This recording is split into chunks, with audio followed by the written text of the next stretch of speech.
मातृशक्ति धर्म प्रेमी सज्जनों, चाणक्य नीति 44वीं कक्षा। लज्जा करनी भी चाहिए और लज्जा छोड़ देनी भी चाहिए। आचार्य चाणक्य लज्जावान की प्रशंसा करते हैं, किंतु सब जगह लज्जा नहीं चलती, सब जगह संकोच नहीं चलता। उसी बात को यहाँ कह रहे हैं, धन धान्य प्रयोगेषु विद्या संग्रहणेषु च आहारे व्यवहारे च त्यक्त लज्जः सुखी भवेत्। जो लज्जा को छोड़ देता है वो सुखी रहता है। कब कब लज्जा छोड़नी है, कब कब संकोच नहीं करना है, स्पष्टवादिता कहाँ कहाँ रखनी है, वह आचार्य चाणक्य उपदेश कर रहे हैं। धन धान्य प्रयोगेषु, अन्न के क्रय विक्रय में, दुकानदारी में, अन्न यहाँ उपलक्षण मात्र है, एक उदाहरण मात्र है। जो भी कुछ हम लेन देन करते हैं, व्यापार करते हैं, वहाँ लज्जा नहीं करनी चाहिए, न लेते हुए न देते हुए। ये सोच करके भी ये मेरा अपना है, इससे तो क्या मोल भाव बताऊंगा। मोल भाव बताया नहीं और फिर व्यक्ति उस चीज़ के बहुत कम दाम देता है तो व्यक्ति दुखी रहेगा। यदि पहले से ही लज्जा छोड़ करके ठीक ठीक मोल भाव कर लिया, स्पष्ट बता दिया, तो सुखी रहेगा। और यदि लज्जा की, संकोच किया, तो व्यक्ति दुखी रहेगा। धन धान्य प्रयोगेषु, अन्न आदि के क्रय विक्रय में, किसी भी वस्तु का क्रय विक्रय चल रहा हो तो स्पष्ट रूप से पूछ लेवे कि भाई भाव क्या है। हमने पूछा नहीं, सामने वाले ने बताया नहीं, हम कुछ और मान करके चल रहे थे, सामने वाले ने कुछ और बता दिया। बाद में हम सामान ले चुके हैं, प्रयोग भी कर चुके हैं, बाद में भाव पता लगता है तो आंखें फटती हैं। इतना महंगा, इतना महंगा, भले आदमी पहले से ही पूछ लेता भी क्या भाव है, अब बाद में महंगा दिखता है। तो आचार्य चाणक्य कहते हैं कि संकोच छोड़ देवे, त्यक्त लज्जा सुखी भवेत्। लज्जा छोड़ करके स्पष्टवादिता रहे। दूसरा कहा, कहाँ लज्जा नहीं करनी है, कहाँ लज्जा को छोड़ देवे। विद्या संग्रहणेषु च, विद्या के संग्रह करने में लज्जा नहीं करनी होती। गुरु आचार्य अध्यापक पढ़ा रहा है और विद्यार्थी को समझ में नहीं आ रहा। गुरु आचार्य अध्यापक पूछता है, समझ में आ गया? गर्दन हिला देता है कि हाँ आ गया। मूर्ख है ये, विद्या नहीं आएगी इसको। यदि समझ में नहीं आया है तो लज्जा छोड़ कर के स्पष्ट कह देवे कि गुरुजी मुझे समझ में नहीं आया। वो दोबारा बताएंगे, फिर समझ में नहीं आया, फिर बता देवे जी अभी भी कमी रह गई, तो विद्या उसको आ जाएगी। और विद्या ग्रहण में संकोच करते रहे लज्जा की, तो विद्या नहीं आएगी। नीतिकार कहते हैं कि कभी भी अपने अध्यापक से, अपने गुरु आचार्य से और वैद्य से, गुरु आचार्य अध्यापक से अपनी मूर्खता छिपाने में और वैद्य से रोग छिपाने में वो संकोच करते हैं, छिपाते हैं, शर्म करते हैं। लेकिन नीतिकार कहता है कि इनके सामने अपनी मूर्खता और अपना रोग नहीं छिपाना चाहिए, वहाँ शर्म नहीं करनी होती। प्रायः व्यक्ति अपनी मूर्खता को भी छिपाता है और अपने रोग को भी छिपा करके रखता है। जन सामान्य से तो व्यक्ति छिपा लेता है, छिपा सकता है, लेकिन डॉक्टर से रोग नहीं छिपाना होता। वैद्य से स्पष्ट रूप से बता देवे कि मुझे ये रोग है, यहाँ यहाँ मुझे रोग है, तो वो वैद्य ठीक से उसका चिकित्सा कर सकता है। और जब रोग का ठीक से पता ही नहीं लगा वैद्य को, तो चिकित्सा भी कैसे करेगा। तो वैद्य के सामने रोग बताने में कभी भी शर्म नहीं करनी चाहिए, और अपने अध्यापक के सामने अपनी मूर्खता को बताने में शर्म नहीं करनी चाहिए। यदि गुरु आचार्य अध्यापक के सामने मूर्खता छिपा ली तो मूर्ख ही बना रहेगा। वो आचार्य गुरु उसकी मूर्खता को दूर कर देगा, यदि पता लग गई है तो अज्ञानता को दूर करेगा। तो यहाँ आचार्य कहते हैं विद्या संग्रहणी सूच, विद्या के संग्रहण करने में कभी भी संकोच न करें, लज्जा न करें। तीसरी बात कही है आहारे, आहार में खान पान में लज्जा न करें। कोई व्यक्ति कहता है जी एक और रोटी ले लो, एक और ले लो, और संकोच वसात हमने रखवा ली, खा भी गए, बाद में पेट फूला फूला रहेगा, घूमते रहो फिर पानी पीते हुए या कुछ और गोली खाते हुए। त्यक्त लज्जा सुखी भवे, स्पष्ट कह देवे कि मुझे अब आवश्यकता नहीं है, कृपया आप जबरदस्ती न करें। ये स्थिति सुखी होने की है। यदि हमें भूख लगी है और सामने वाला पूछ रहा है कि जी भोजन बनवा देवे, ना जी ना हम तो ठीक हैं, खा कर के आए हैं, दुखी रहेगा। भूखा है, संकोच करके शर्म करके बता नहीं रहा कि मुझे भूख लगी है, भोजन बनवा दीजिए। शिष्टाचार वसात अनेक बार व्यक्ति शर्म में संकोच में बताता नहीं और दिन भर भूखा रहेगा, फिर दुखी रहेगा।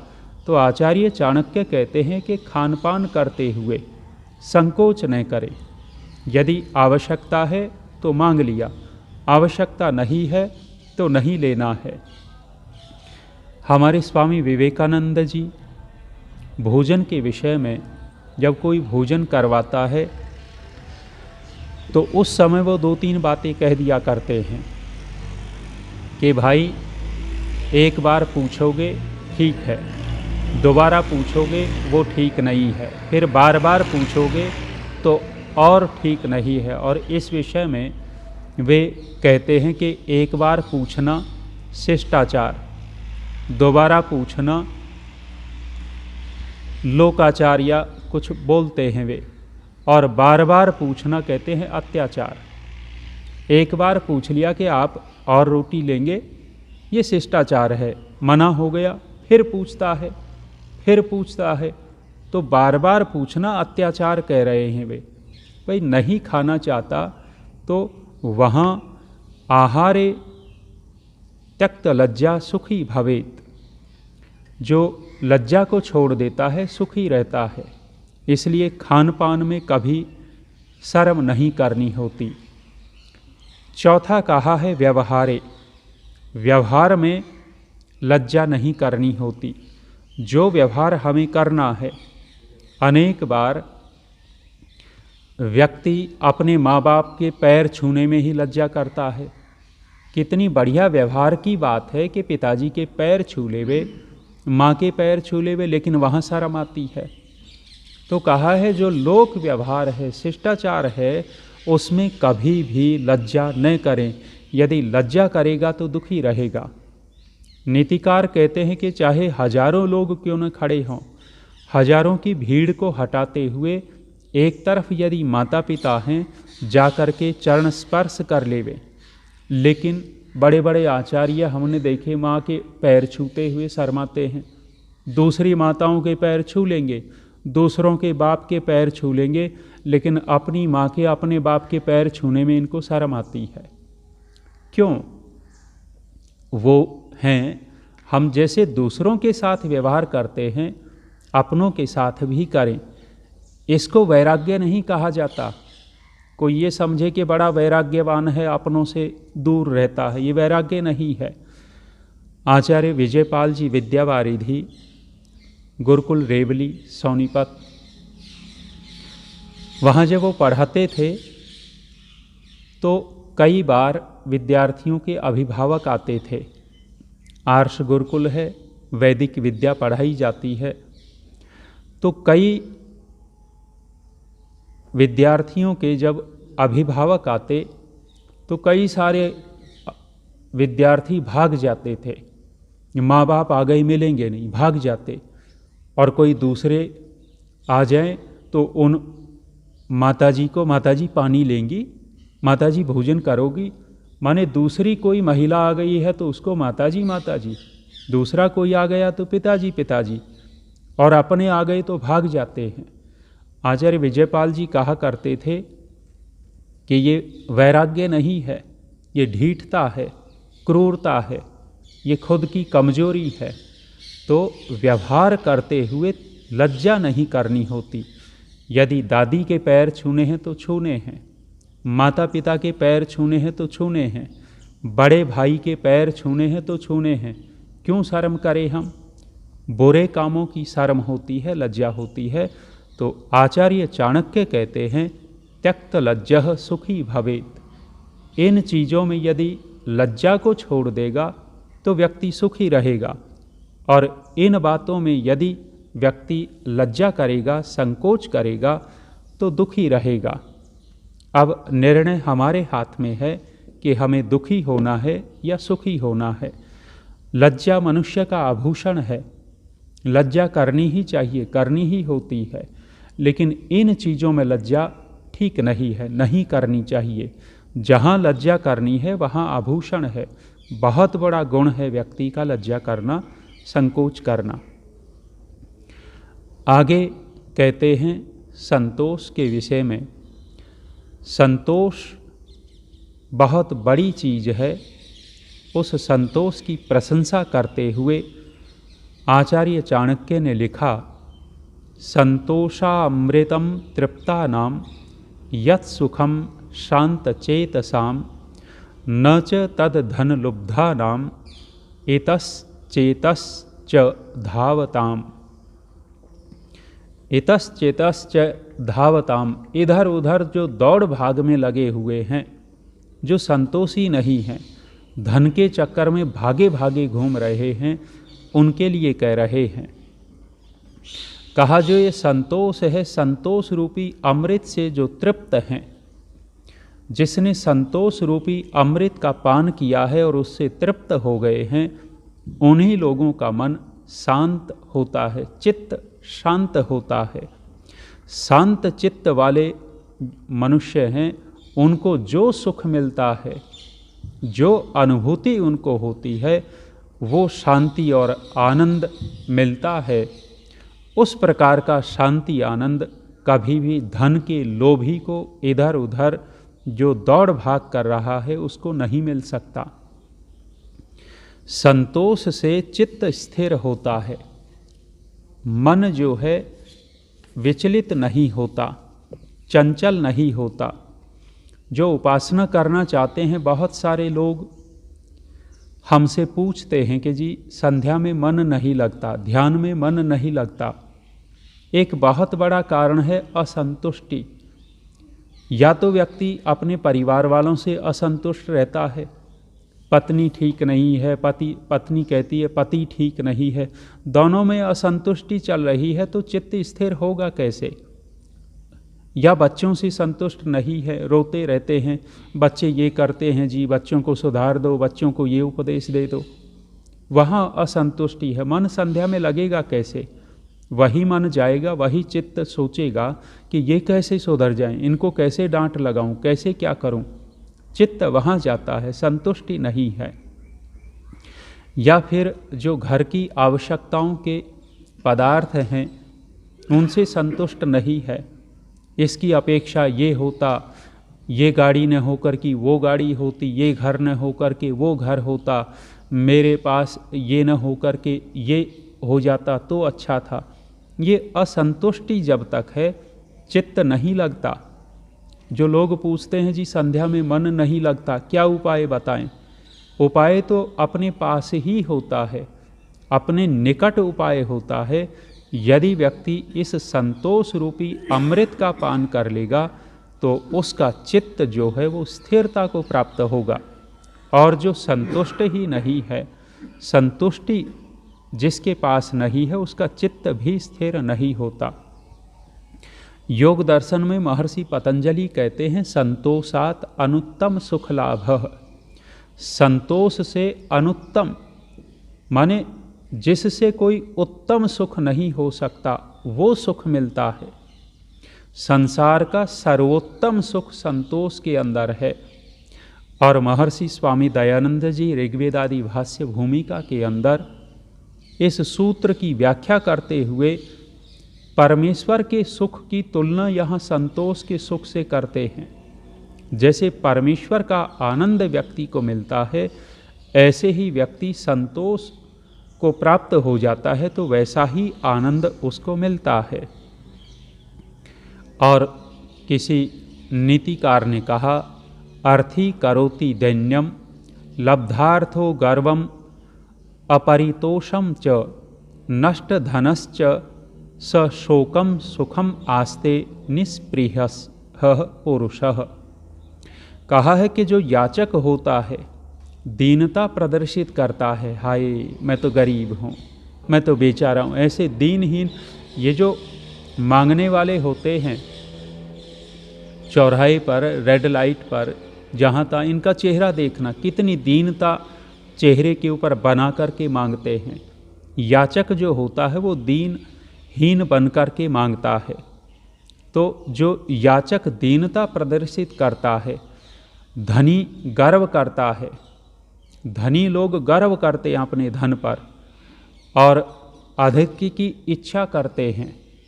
जिसका धन नष्ट हो गया है वह शोक करता है और जो संतोषी है वो सुखी होता है। याचक दीनहीन बना रहता है, धनी घमंडी हो जाता है और ज़्यादा की इच्छा करता है। जिसका धन नष्ट हो गया वो दुखी रहता है और जिसके पास संतोष है वो व्यक्ति सुखी होता है। तो संतोष बहुत बड़ी चीज़ है। व्यक्ति को यदि संतुष्टि हो जाए अपने स्वयं के व्यवहार से, दूसरों के व्यवहार से और अपने पास जो पदार्थ हैं, धन है, उससे संतुष्टि हो जाए तो व्यक्ति को एक राजा के तुल्य सुख मिलेगा। आगे कहा, संतोषः त्रिषु कर्तव्यः स्वदारे भोजने धने त्रिषु नैव च कर्तव्यो अध्ययने तपदानयोः। आचार्य चाणक्य कहते हैं कि संतोष कहाँ करें और कहाँ न करें। संतोष सब जगह कर लेवें ऐसा नहीं करना चाहिए, और संतोष करना चाहिए, कहाँ करना चाहिए वो विभाग आचार्य चाणक्य ने बता दिया। कहते हैं 3 चीज़ों में संतुष्टि करनी चाहिए। 3 चीज़ें कौन सी? स्वदारे भोजने धने, अपनी पत्नी में संतुष्ट रहे, विवाह हो गया, धर्मपत्नी आ गई, गृहस्थी हो गए, अब जो है उससे संतुष्ट रहें, रोते न रहें, हाय कैसे पल्ले पड़ गई, कर्म फूट गए, भाग्य ही खराब थे, ऐसी मेरे पल्ले आ गई, भगवान दूसरे के साथ भेज देता, मेरे की कर्म फोड़ दिए। जो रोते रहते हैं इस तरह वो दुखी रहेंगे। तो आचार्य चाणक्य कहते हैं कि अपनी पत्नी में और पत्नी अपने पति में संतुष्ट रहे, संतोष करे, सुखी रहेंगे दोनों।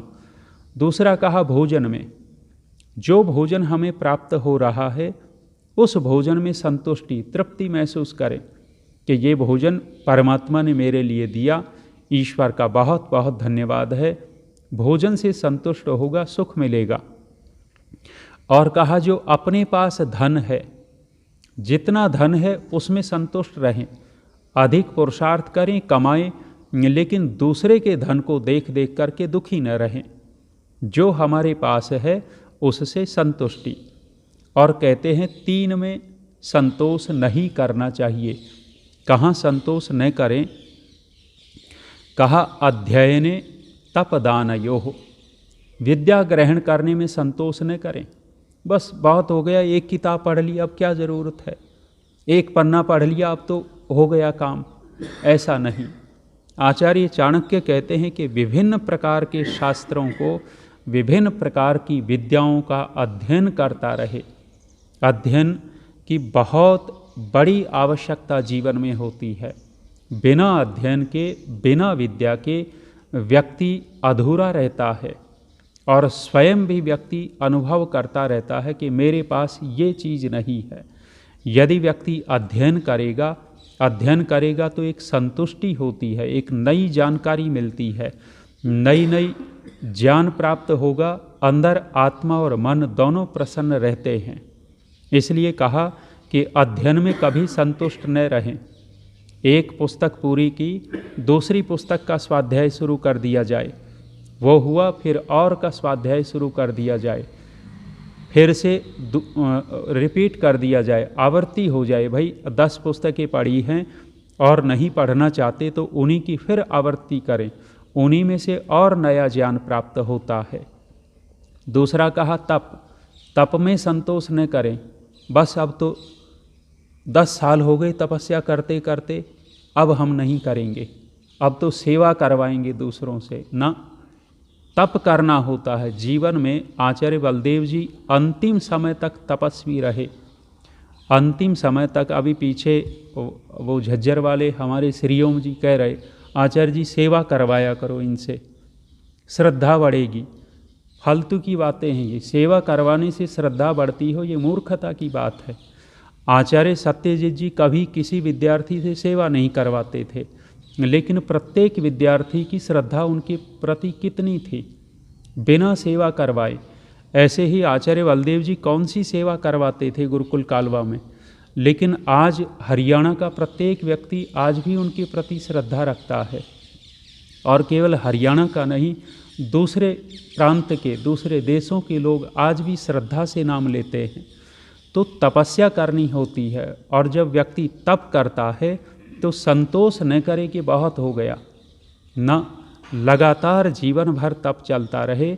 ये आचार्य कहते हैं कि इसमें संतोष न करें। तीसरी बात कही है दान देने में संतोष न करें कि बस अब तो दे दिया दान, अब जीवन में दान ही नहीं देना, बहुत दान दे चुके। न, जब जब मौका आए तब तब दान देना होता है, उसमें संतुष्टि न करें। क्योंकि दान देने से 2 भावनाएं बनती हैं, एक त्याग की भावना बनेगी और एक शुभ संस्कार पड़ेंगे। त्याग की भावना रहती है, हड़पने की भावना नहीं रहती, और एक अंदर से संस्कार शुभ पड़ता है। तीसरा, पुण्य इकट्ठा होता रहता है। इसलिए व्यक्ति को यथा सामर्थ्य दान देते रहना चाहिए। संतोष न कर लेवें कि बस इस साल का तो इतना ही, और 2 साल और दान दूंगा, उसके बाद बहुत हो जाएगा, फिर नहीं देंगे। ऐसा न हो तो 3 में संतोष करें और 3 में संतोष न करें। आज इतना ही। ओम शांति।